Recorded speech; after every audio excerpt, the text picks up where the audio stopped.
Archbishop Dr. Dominiquae Bierman has traveled the world for over 3 decades, proclaiming the gospel made in Zion to the nations. She exposes the false doctrines of replacement theology and preaches restoration to the Jewish roots.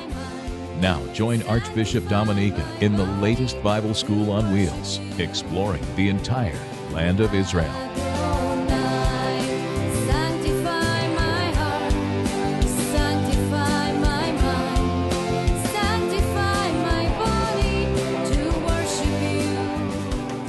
Welcome to one of the most interesting and exciting synagogues, ancient synagogues that have been unearthed here in the land of Israel. In fact, it has been restored.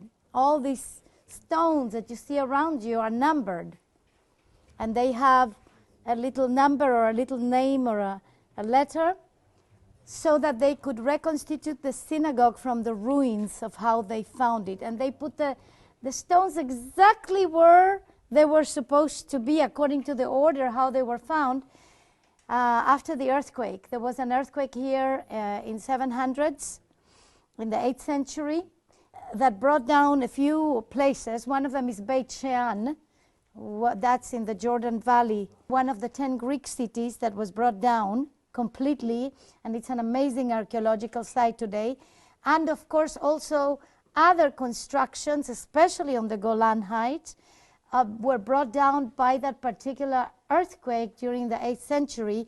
In this case, they just simply reconstructed it back again the way that it used to be, and they did a superb job right here. We do not know what the synagogue was called, and we only know that the whole site here is called El Kanatir, which means the mother of the arches, because of the special factory of linen making for priesthood that had arches protecting the water passage. And here we're sitting in a very interesting construction that you can see that is different than anything you've seen before, even those that have been with us on tour before, and I've taken you to ancient synagogues. Have you ever seen an arch like this? You've never seen an arch like this? This is basically the arch that was right before the Torah. The Torah was inside here. Normally, the whole construction, the whole Ark of the Torah, which represents the Ark of the Covenant that used to be in the temple, used to be made out of wood. But in this case, we see it made out of stone. This is absolutely outstanding, and therefore it has survived the times. And we can have it today. There's a lot of symbols in this arch itself here. And some of the symbols that you can see, let's see if you follow me there, and you can see that there are like 2 eagles, one on each side. And you see also on both sides, you can see a menorah. And next to the menorah on one side, you see a shovel. And on the other side, you see a shofar. Well, the menorah, of course, used to be in the holy place, in the temple, the 7-branch candelabra. And the shovel was, this particular shovel is like the shovel that used to be also in the Beit Mikdash, in the sanctuary, in the holy temple, that was used to shovel the hot coals or even the ashes after the Holocaust or the burnt offerings, for example, or when they used to also feed the fire on the altar. And then on the other side, you can see a shofar. This long thing there that you can see there is a shofar. Again, a shofar being par excellence a temple instrument. In other words, the shofars used to be blown in the temple at all times for different reasons. Not only during the Feast of Trumpets, Yom Teruah, Rosh Hashanah, but also at other times to call the assembly together or to proclaim the new moon, for example, the Rosh Chodesh. The shofar was blown every month when 2 witnesses would give justification that the Rosh Chodesh has arrived. So I had the shofar there. But from the inside, we can also see grapes and fig leaves, of course, representing the 7 fruits of the promised land. And the 7 fruits of the promised land is what? Pomegranate, wheat, barley, what else? Olives, grapes, olives, dates, because when it talks about honey, it's normally honey from the dates, and then of course figs as well.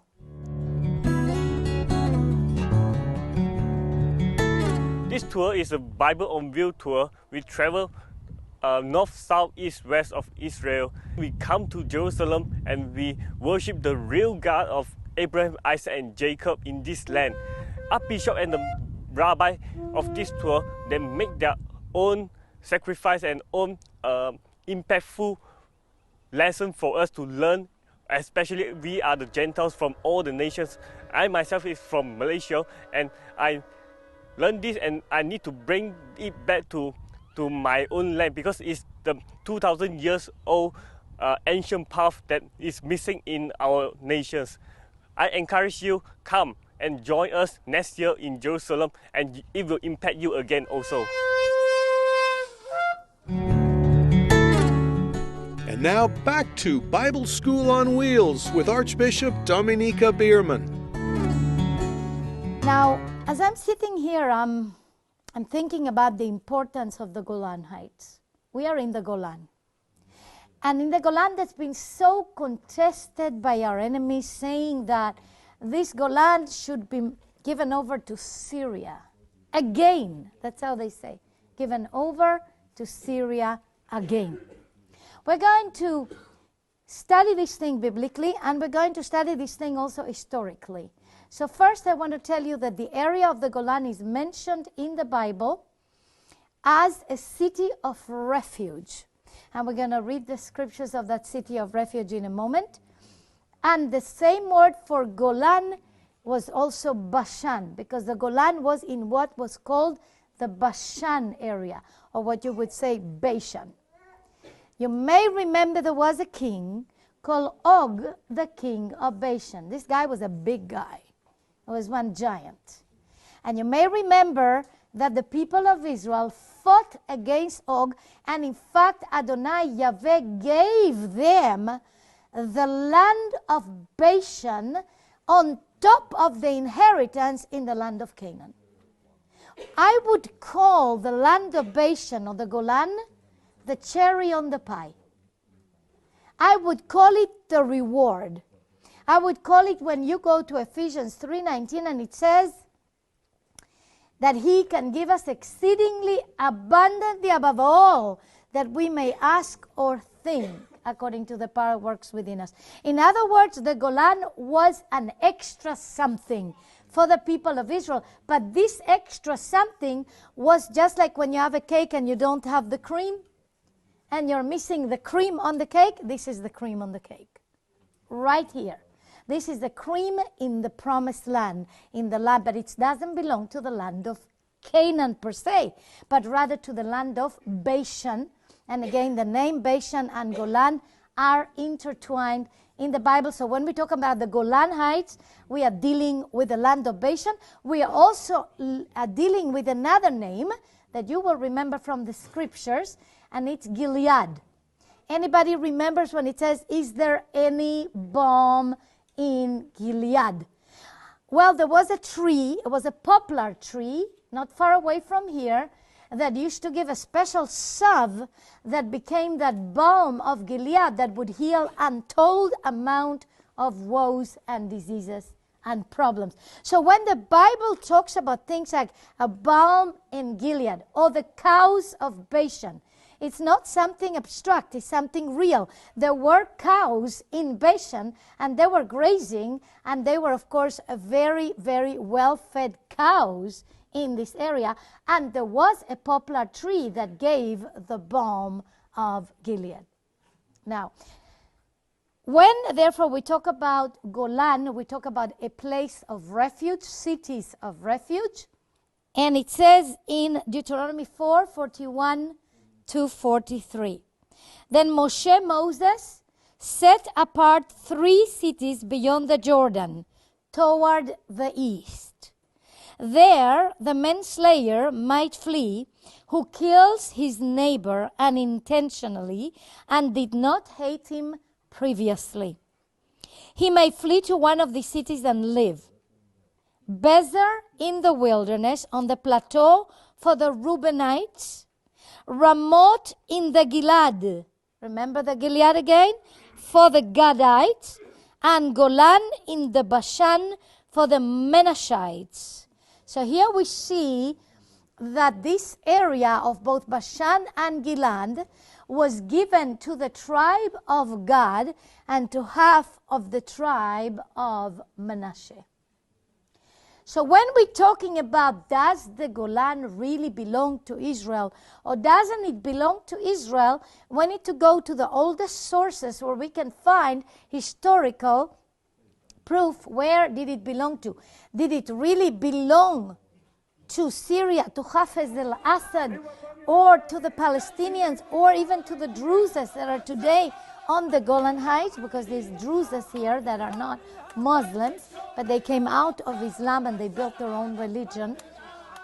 Or is it really the inheritance of the people of Israel? Now, we may remember a time when after the Israelites conquered the land of Bashan from this big guy Og, the king of Bashan, this giant. And when they actually destroyed them completely and they had a smashing victory in this area, then they come to Joshua and they tell him, Joshua, please, this is the tribe of Reuben, the tribe of Gad, and half of the tribe of Manasseh. And they said, Joshua, please, give us this land so that we can settle here. Well, when they asked for this land that was on the other side of the Jordan, not in the west side of the Jordan, which was not technically the promised land yet, then Joshua said, what are you asking me to do? Are you going to now be building up an altar of idolatry in this area, and we will incur in the judgment of Yahweh? Don't you remember the golden calf? Don't you remember that we cannot do anything, not worship God, but in the promised land? And the people of the 2.5 tribes said, no, God forbid, Yah forbid. We are not going to build an altar here for the purpose of worshiping other gods. We just want to settle here, but we will worship the God of Israel. Second thing that Joshua said after he understood that they really meant well, and they just wanted to take possession of a land that Yahweh had actually already given through battle, through war, then Joshua said, okay, but I have one condition. And the condition is that you will first go to the other side, to the west part, and that you will help the other 10 tribes or 9.5 tribes to go ahead and conquer the land of promise. If you come and you help your brothers, then you can leave your women here, you can leave your children here, you can leave your cattle here, but the men of war have to cross and they have to go and help the other brethren, and when they come to their possession, then you can go back and join your wives, join your children, and join your cattle and your herds and settle in that side, which is the Bashan area, the Golan area, the Gilead area. Okay, this is what we are talking about. We're on the south side of it right now. And they did so. They went with all the tribes of Israel, and when Adonai gave a respite of the war, then they came back and they settled the 2.5 tribes on the other side. So all the area of Gilead, by the way, even portions of Jordan of today, the area of Gilead I'm talking about is already in the side of Jordan of today. And I want you to remember that was given to the 2.5 tribes. Now, there's a lot to learn from this story. Of course, the mere fact that Joshua said, okay, that's fine, you can get blessed, but not before your other brethren are blessed. See, many times we think that we are going to be blessed alone, and who cares about anybody else? But I'm going to tell you something. Yahweh looks at us as a community. He looks at his people, as a nation. And even the grafted in people of Yahweh, those Jews and Gentiles that have become the one new man. We are a nation, you understand that? We are a called out nation made out of many nations that are representing the sheep nations to come. However, many times we think, oh, I'm going to get blessed, and who cares about anybody else? But we can see in the scriptures that there is a principle, and it keeps on repeating itself. And in fact, we're going to see that principle again repeated in the book of Joshua before they crossed the Jordan River. So, going back to Joshua 4, 5, 6, 7, 8, when they crossed the Jordan, then Joshua says to the Levites, you are going to cross first, step on the water, and you're going to stay there until all of Israel had crossed on dry ground. In other words, he didn't tell the Levites, or the ministers, right? Go and get blessed yourself in the promised land, and who cares how they cross. But the principle was, go and stand in the gap. Can you say with me, stand in the gap? Go and stand in the gap until the rest of the tribes are going to cross, so that all of Israel can cross on dry ground. And you can see the same principle here when Joshua is requested to give them this land. He says, okay, that's fine. You can get blessed. You chose this land, fine. However, you cannot get blessed before your brethren are blessed. You have to cross with them. You have to help them fight and have this community thing going, and then you can come back and enjoy it. Beloved, it's very important that we carry this, because you remember Cain when he killed Abel in Genesis chapter 4? And when Elohim comes to Cain and he says, Cain, where is your brother Abel? And he says, his blood is crying to me from the ground. And what did Cain say? Am I my brother's keeper? I'm not my brother's keeper. Who cares? Abel is Abel. I'm Cain. I don't care about them. Well, beloved ones, but that is not the heart of Yah. The heart of Yah is that we do care about our brethren. I'm going to tell you that the heart of Cain has been in the church for a long time. The heart of Cain that says, oh, well, those Jews rejected Christ, who cares? We are the Christians, and we are the new Israel, and we're going to get saved, and we're going to get raptured, and who cares about Israel? That heart of Cain. Instead of standing in the gap like priests all these years, or instead of doing what the tribes of the 2.5 tribes did, crossing over and fighting with Israel until Israel is restored, they said, who cares? Oh, they've been exiled, they've been punished, Yahweh has punished them, we don't have anything to do with them. You see that heart, but that's not the heart of Yah. When we come into the end time move of Yah, I believe we need to learn from the 2.5 tribes here.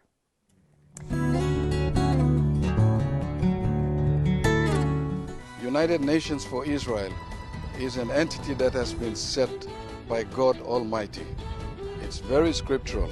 There are 2 organizations that are in place, the United Nations and the United Nations for Israel. United Nations for Israel stands for the things of God. And we have seen every agenda that the United Nations has is against the Word of God. The United Nations for Israel, for which I stand for, is a structure that Almighty God has put so that the government of God, the character of God can be established. I've come here for a purpose, that when I go back, I will coordinate efforts for the United Nations for Israel in my country, so that our country can follow up as a sheep nation behind Israel. And now back to Bible School on Wheels with Archbishop Dominiquae Bierman. We need to learn from the 2.5 tribes that were said, okay, yes, you can have this inheritance away from the promised land. Yes, you can be blessed in your nations, because you see, Golan also comes from the word Gol or Galut, which means exile. Like being outside of the land of promise. And so, yes, you can be blessed in exile. You can be blessed outside there in your nations. You can be blessed in Papua New Guinea. You can be blessed in Malaysia. You can be blessed in USA. You can be blessed in Mexico. You can be blessed in every nation that's represented in this place. You can be blessed. However, not before you make sure that all of Israel is restored. Now, this is a very important issue here, because I was visited during the second war with Lebanon. It was August of 2006. And I was visited right here at the Golan Heights, not in this place, but in a place called the Mount Bental, where there are bunkers from the time when Syria used to possess this area. And just for you to understand something, Syria only had the Golan Heights for 44 years, 1923 to 1967. In fact, the League of Nations, they came up with a plan for the division of the then called Palestine. And those that lived in Palestine then, which was the name the Romans called this area, in the name of the Philistines, the arch enemies of Israel, when they called this area Palestine, in 1922, the League of Nations, remember we are dealing with after the First World War, the League of Nations came up with a plan of dividing Palestine that included Jordan of today. Dividing Palestine and giving the Golan Heights to the people of Israel, to the Jewish people. That was 1922. Not only that, but even earlier than that, in 1917, before the time that the British mandate started here, there was a declaration made by the British Crown called the Balfour Declaration. And it was that if they would win the war, the First World War, then they would establish a Jewish national home here in the then called Palestine, which included most of Jordan of today. And they indeed won the war, and they won the war because our first president, well, he became our first president then, afterwards in 1948, but he was Professor Chaim Weizmann. And Professor Chaim Weizmann was a British Jew, and he invented the formula for explosive made out of acetone. And therefore, he helped the war effort of Great Britain to win the war. And when they won the war, they said that the Crown is looking favorably at establishing a Jewish national home in what was called Palestine then, which was regarded as the Promised Land, that included large portions of Jordan today, which included everywhere the 2.5 tribes also were established at the time of the conquest of the land of Israel. Today we have lost, because of the United Nations and because of what the nations implemented afterwards, 70% of that promise is actually found in the area of Jordan. We are only maybe established only 30% of what we should be establishing in the original promise of Balfour Declaration. But let's go back there, 1922. In 1922, the League of Nations decided to give us the Golan Heights. But in 1923, the then French occupation, or the French Empire that was ruling over this area, decided not to obey the League of Nations and gave the Golan Heights to Syria. So from 1923, it was usurped from the promise made to us by the League of Nations in 1922. In 1923, it was usurped, and it was given to the Syrians. And when the whole time of the British mandate and even the French mandate and all the conquest of Europe ended here, then from then on it was given over to Syria itself, and Syria ruled here. What did Syria do when it ruled here? It actually made it an area that would be unconquerable. So they made it a war zone already in case we would want it, as it was promised to us. Then there were bunkers and many, many roads for tanks and bunkers and other things so that they could fight us from here. And imagine that from this area, they were looking down over the basin of the Kinneret, the Sea of Galilee, and therefore we had these people that are, unfortunately, they are mostly pretty murderers. And they were looking down at us over there, being able to actually terrorize every Jewish settlement down below. It was very, very fearsome and difficult to even live in the upper Galilee, or even in the Galilee near the Kinneret at that time. Extremely difficult. There were already settlements, small settlements, so kibbutzim, moshavim, that were beginning to establish, especially moshavim, they were beginning to be established in this area, but it was absolutely a sacrifice to establish any agriculture here because of the snipers and because of what was happening up here by the Syrians. That was 1923. Until 1967, this area terrorized us.